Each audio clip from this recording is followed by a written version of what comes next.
Well, let's get right to our next guest. He's an 8-time NBA champion with the Celtics. He's going into the Hall of Fame this summer. Satch Sanders, how are you doing? Listen, feeling good. Thank you. So what took so long for the Hall of Fame to recognize you as a Hall of Famer? Well, there are so many players that certainly warrant that title until I can certainly understand it. So you're sort of coming off the bench in typical Satch Sanders fashion. Well, it's funny you mentioned the bench. I had on the 8 championship teams, I started on 7 of them. So the bench was not my friend, except at the end of my career. Okay. Someone said that Auerbach kept his 6th man on the bench to prevent him from earning more money. Basically, he kept Havlicek on the bench and those guys so they couldn't say I'm a starter. So when they're negotiating. No, that was certainly not his style, and whatever it was, it certainly didn't work with Havlicek. He was such an integral part of the team. No, I'd venture to say that Auerbach saw the excitement and the movement and the pressure that came in when Frank Ramsey came into the game as the 6th man, because he was coming off the bench in the late 50s. And when we were able to get Havlicek in there from Ohio State, we knew darn well that he could do the job that Frank was doing, and there was, another 6th man. Now, when you were playing, did you realize how great a team and an organization you were a part of? Well, first coming out of New York City, I wanted to go to the Knickerbockers, and they drafted Darrell Imhoff from California. And then, of course, Boston took me in that first round. They had won 2 championships, or was it 2, or was it, 3 championships, and they had won them without me. So I just assumed that they didn't need me. Okay. You must have a 4-wreath clover up your butt to get drafted by the Celtics. Well, it was certainly a great stay. They were already doing extraordinarily well, and Russell, of course, I had seen him play in college, and when he had come to Madison Square Garden, and et cetera, and there was no question about his ability to dominate, and he was doing the same thing in the pros. Deep down, was it tough rooting for the Celtics, being a New York guy, even after you were part of the organization? No, not at all. Not at all. One of the things you always do when you're a player, if you are, for example, drafted in a round where you thought you should have gone in an earlier round, first thing you're angry at this stage, about 29 other teams. So you can't wait to play against those other teams to show them what a mistake they made. I'm looking at the NBA's top 50 players of all time. Mm-hmm. You played with 5 of them. Bob Cousy was with you from 60 to 63, Collins 70 to 73, Havlicek 62 to 73, Sam Jones 60 to 69, and then we've interviewed a lot of NBA Hall of Famers, and they all almost agree that Bill Russell, the best player of all time, was also part of those teams from 60 to 69.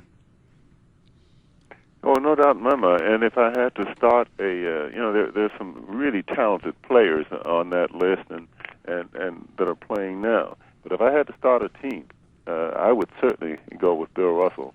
No doubt about it, hands down. Even with all the Michael Jordan, the Oscar Robertsons, Jerry West, and all those kinds of people out there, no question about it. Now, is it a question of Russell's heart rather than just his pure defensive and rebounding ability? Well, it's his defensive ability, frankly. Anytime a man can, they didn't really add or count block shots in those days. But what you have to recognize is that Russell probably averaged about 4 or 5 block shots at least per game. But not only that, he must have goaltended, at least 3 or 4 more. And the one thing you begin to realize is that players do not like to have their shots blocked. Even when the referee gives it to them and say, hey, listen, it was goaltender, the one thing that's in the back of a player's mind, I don't want my shot blocked. So the intimidation factor was immense. And so there's no question that Russell was worth 20 points a game for the defense, for our team, for whatever team plays on. I'm looking at that team. So you had Cousy at guard, Sam Jones at guard, you at forward, Havlicek at forward and Russell at center. Was that the starting five? Well, earlier than that, in 60, 61, of course, it would have been Tom Heinsohn and myself, Bill Russell, and certainly Bob Cousy and Bill Sharman. The following year it changed when Sharman went out to L.A., and then Sam Jones moved up into the number 2 or the shooting guard position. But Heinsohn and Russell and Cousy were still there, and I was that other forward. And Casey Jones came along. It's like one Hall of Famer after another. Yeah, Casey was extraordinary. The thing is, of course, Casey was never a very stylish player. He was just extraordinarily productive on both the offensive and defensive end. So folks don't mention his name many times with some of the outstanding guards in the league, but the Hall of Famers recognize that he was a player. Definitely. Now, in practice, did you get to go up against Russell? No, in fact, practice was always interesting. You know, media people had a habit of looking at the practices sometimes and said, well, Russell doesn't practice. You know, he just sits on the side. Well, the problem we had was then when Russell was practicing with us, he was blocking shots. So the problem we had was that we were not going to run through those plays. Worse than that, he knew the plays. So we were just not going to have Russell blocking our shots. So Auerbach, in the sense of having a good practice, a good solid run, would have Russell run hard for a few minutes with us, but he would have to sit him down so we could go through the plays and do what we had to do, because he was an intimidating factor for us also. Who was the toughest guy you played against? Elgin Baylor, for me, was really off the charts in toughness.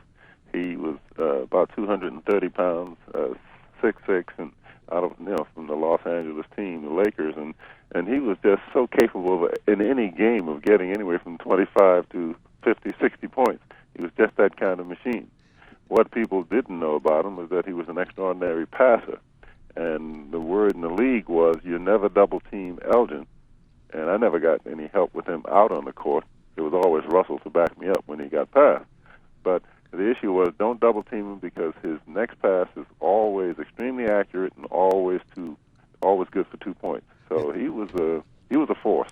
Yeah, he was sort of the Michael Jordan of his days, the Dr. J of his day. He was that first really sort of flamboyant guy who could do the reverse layups and all that other stuff. And do so much in the air. Right. Yeah. But Sam Jones said he was easy to guard because you just watched his eyes and you knew where he was going. Sam Jones was easy to guard? No, Sam Jones said that Baylor was easy to guard because he had a certain tendency and you knew what it was, and that's the way he was going. He'd watch his eyes or his head. Yeah, Sam Jones never had to guard. Never had to guard Elgin Baylor. Listen, there are many players in the league, great players, who you always knew where their strong hands were. Yeah, I mean, they were going to go to the right if that's their favorite. You know, we knew that Michael favored the right hand. We knew Jerry West favored right, but that never made any difference. So Sam just likes to talk. No question about it. Now, could Red Auerbach exist as a coach nowadays? Yeah, I think so. You know, the key thing that players have to have is respect for the coach. And Auerbach's credentials were very clear. But the other thing that Auerbach had going for himself was he was not only the coach, he was the general manager. And it helped a great deal. So when you were dissatisfied with the coach, you know, Red would just say, hey, you know, I know how you feel. Go talk to the GM. Okay? Now, End of conversation, oh, right? No question. But that's also like the San Antonio team. All right? After Popovich, if you don't like what Popovich is doing, go complain to the GM, which happens to be Popovich again.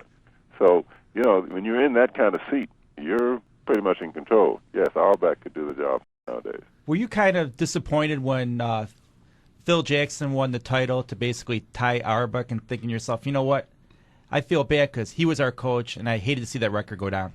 No, not at all. Hey, all those records are just there, and whoever is an accomplished coach or player is going to break them. Really just that simple. Whether Reggie Miller is hoping and no one breaks the threes, and of course Allen comes along and breaks it, or you're talking about points. Chamberlain has a lot of points, and if someone comes along and finally breaks that record, you know, Jackson's a good coach. He's certainly done a heck of a job. He's won the games. He's won the series. Guess what? If he's won more finals than Auerbach, he has the record. And he's also had superstar players wherever he's been. That always helps. Yeah, well, if you think about any of the winning coaches, what do they have? Superstar players. That's right. All back, no matter who you name, Riley, any of them will always have superior players because no matter how you name the coaches, the great coaches who have the great records had outstanding players. What do you think of the Miami Heat, what's going on down there? Do you think they have a chance to win it all? Oh, no doubt about it. They're a talented team. They have a chance. Whether they'll be able to do it will depend on health and style of play.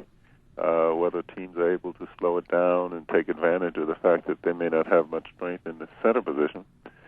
But, hey, they've got as good a chance as any of the 6, 7 top teams in the league. What about the Celtics? Yeah, no, I picked Boston earlier to win the whole thing, and I think Boston is still the strongest team in there. They've got a combination of veterans and young players that make them my choice, and clearly health is going to have to play a part in this. Now, speaking of young players, Chicago has one in Derrick Rose who's pretty good. A lot of people think he'll be the most valuable player in the league. How do you assess the Bulls' chances in the postseason? They're one of the top 6 teams, and I include Boston, certainly Chicago, Miami, Orlando, definitely San Antonio, and L.A. I mean, that's where I think the champion is coming from. Who's going to present you with the award when you go into the Hall of Fame? Who's going to be your presenter? Oh, I don't even know. I haven't given it that much thought, to be frank with you. I'm still basking in the so-called glory of being selected. I'll deal with that when the time comes. We talked to one of our guests last week, and he was worried about Rodman's antics when he gets inducted, that he might say something to embarrass the NBA. Well, I don't think so. I think, listen, he's a former player. He's not in the NBA. All these guys are personally on their own going forward. You don't really expect David Stern to answer for grown men. You don't expect the NBA to answer for a grown man. If he chose to say whatever he wanted to say, I mean, there have been some interesting speeches in the Hall of Fame. The NBA is not responsible for that. And so if Rodman chooses to go in another direction, that will be on Rodman. Yeah, he's not a puppet, neither were any other guys. No, I think the worst would happen would Rodman would show up in another one of his wedding dresses. I think we're all pretty safe there. Dennis does have his moments of clarity and sanity. Well, listen, Dennis has done well in basketball, and the bottom line is how he has played, and not frankly what he has done off the court in his private life. And you take a look at a lot of players; they might have had other changes and other situations they've gone through when they've finished playing, but that hasn't cast a spell or cast a different aspersion on their game. If they were productive, they were productive. Now, there's been some in the world who think, all Rodman did was, rebound and play some defense and really not much of a factor on offense. How do you view that? No, they're correct. Except for one thing, those teams never would have won without him. Not any of the teams he played with would have won championships without him. But, I mean, if you have Michael Jordan, Scottie Pippen to the top 50... Be serious. Michael played 6 years.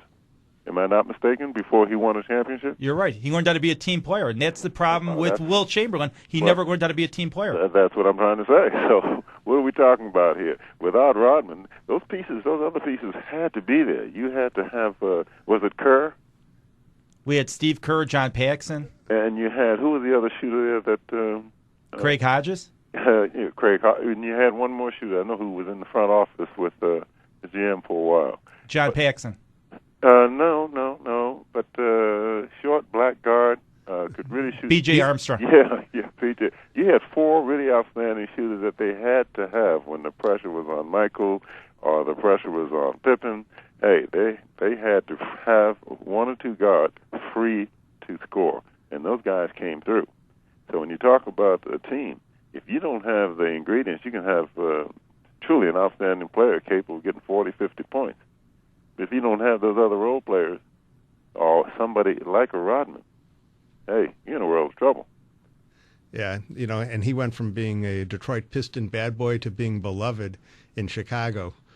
It's amazing what a change of uniform does for a player. Who is this?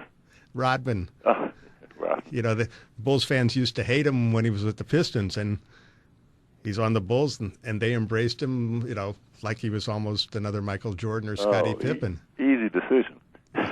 Very easy decision. It's a pleasure to play with a guy like that. I mean, the players loved him. Well, you knew he wasn't going to take any shots from you. Well, and you knew that he was going to give you an opportunity to get at least 10 more shots a game, because that's how tough he was also on the offensive board. And he was going to give it up to, and when he got that offensive board, he was definitely going to pass it out.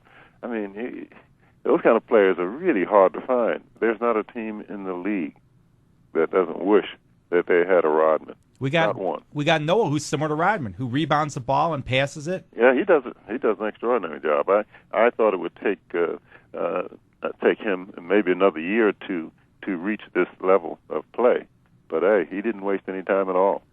Yeah, I mean, his improvement has been near miraculous. He came into the league as sort of a novelty out of Florida, and you thought, okay, maybe he'll provide some energy off the bench or something like that. But he's turned into a legitimate NBA starting center, someday probably an all-star center.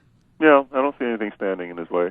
He was always able to block shots. He could really run, get up and down the court, and there was never any question about his not only his skill level but his ability, his hard playing.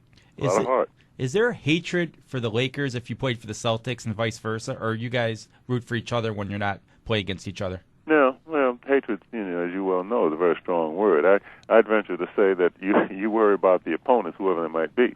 You're not going to play easier against San Antonio because they have a different title.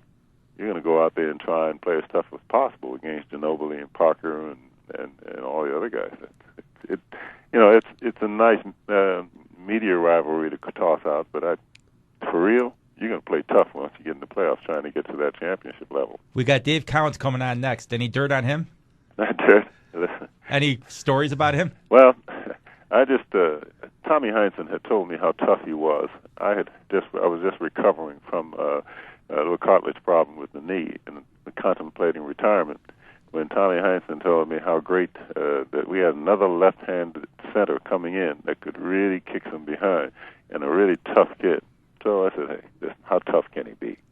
So I was rehabbing. I came back that first training camp, and immediately I wanted to find out where his heart was, and I jumped right on his back to get an offensive rebound.